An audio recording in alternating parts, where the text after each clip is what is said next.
Welcome to my channel RMS academy. যারা class 12-এ পড়ো এবং থার্ড সেমিস্টার পরীক্ষার সম্মুখীন, থার্ড সেমিস্টার পরীক্ষা দেবে, তাদের জন্য আজকের এই ভিডিও। আজকের এই ভিডিওয় আমি তোমাদের ক্লাস 12-এর বাংলার একটি কবিতা আদরিণী, প্রভাত কুমার মুখোপাধ্যায়ের লেখা এই কবিতা থেকে মাত্র 30টি অতি গুরুত্বপূর্ণ এমসিকিউ বলবো।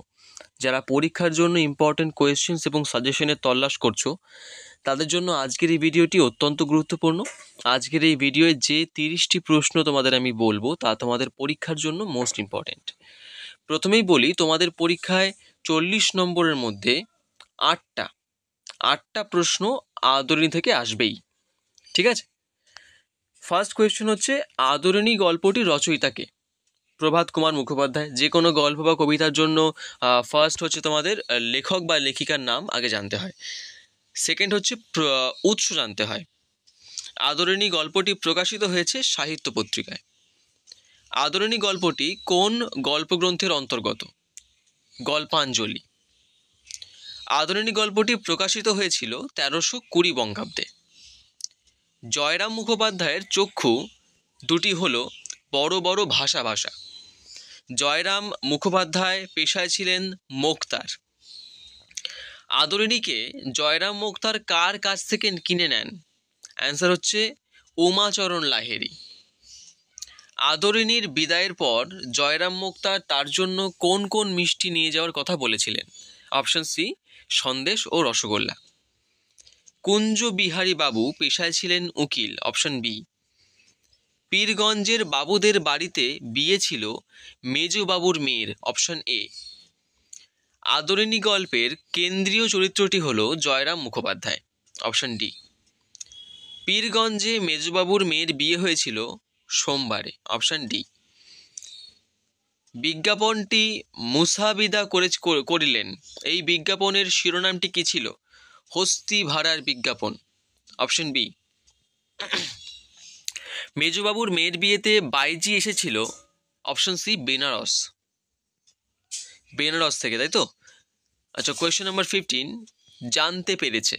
আদরিণী কি জানতে পেরেছে? অপশন এ, ও আর এ বাড়িতে ফিরবে না, এটা আদরিণী জানতে পেরেছিল। সেও জোগাড় হওয়া মুশকিল, এখানে বলা হয়েছে পালকির কথা।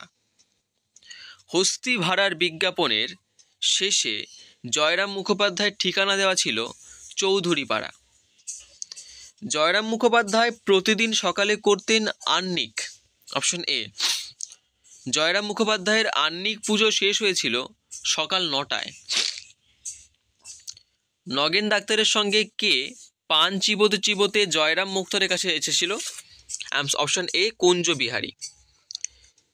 জয়রাম মুখোপাধ্যায় এস্টেটের মহারাজকে সম্বোধন করেছিলেন আশ্রিত জনপ্রতিপালক এই নামে। জয়রাম মুখোপাধ্যায় কত বছর ধরে পীরগঞ্জের বাবুদের এস্টেটের বাঁধা মোক্তার? 20 বছর। তাহার তীব্র অভিমান উপস্থিত হয়। কার এই অভিমান হয়? জয়রাম বাবুর।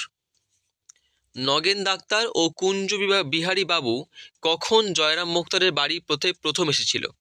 অপশন বি, বিকেলে।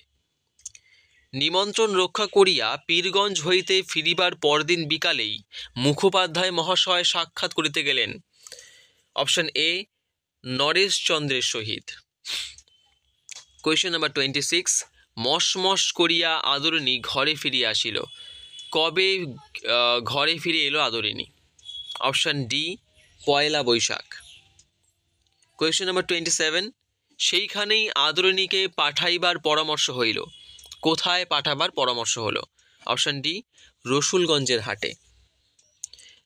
জয়রাম মহারাজের কাছে প্রার্থনা করেছিলেন।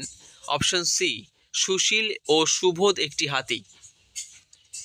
হাতিটিকে মেলায় পাঠিয়ে দিন, বিক্রি হয়ে যাবে এখন। বিক্রি হলে কত হাজার টাকা লাভ হবে বলে ধারণা? অপশন এ, 1000 টাকা। আজকে তোমাদের এই পর্যন্তই কোয়েশ্চেন দিলাম আদরিণী থেকে। যারা ভিডিওটি সম্পূর্ণ দেখলি তাদেরকে অভিনন্দন। তোমাদের পরীক্ষা খুব ভালো হোক এবং নেক্সট তোমাদের আরও যে সমস্ত চ্যাপ্টার্সগুলো আছে তার প্রত্যেকটির সাজেশন তোমরা এই চ্যানেলে পাবে। তাই অবশ্যই চ্যানেলটিকে সাবস্ক্রাইব না করে থাকলে সাবস্ক্রাইব করো।